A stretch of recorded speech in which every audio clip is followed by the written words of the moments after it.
Ladies and gentlemen, this is DJ Jansky. Pagiging mayor ko, dinibdib ko yan. Wala akong agenda. Wala akong dinagdag na basisang poste sa bahay ko.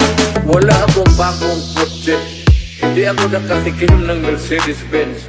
Dinibdib ko talaga ang trabaho ko para sa bayan. Davao Mix DJ. Nung siya pa ang nakaupo, ramdam natin ang kaligtasan. Pagkat dahil sa kanya, ang krimen ay nabawasan. Mga adik inorasan at sila ay pinasuko. Sa bayan kong Pinas, siya ang tunay na may puso. Ngunit ngayong tapos na ang kanyang panunungkulan. Tratuhin ng gobyerno parang salot sa lipunan. Siya'y pinagkaisahan ng mga nakaupo sa laban mo. Kasama kaming mga taga Cotabato. Ganito ba talaga ang batas sa Pilipinas? Sino pa yung nasa tama ay siya pa ang nakaposa? Suti pa yung mga adik, meron kayong mga sakit. Eh paano naman yung ginahas at pinatay ng adik? Sa gunanya nakasabi ang pagkamalapat sila. Bimbaso bang imatay no tagaw ang magkakilag? Araw-araw may patayan na tila mapaligsahan. At ang mga mahihirap ay lalo pang nahirapan. Duterte pa rin kahit na ano man ang mangyari. Duterte ang pinakamagaling na presidente. Sa laban mo Duterte, kakampi mo ang marami.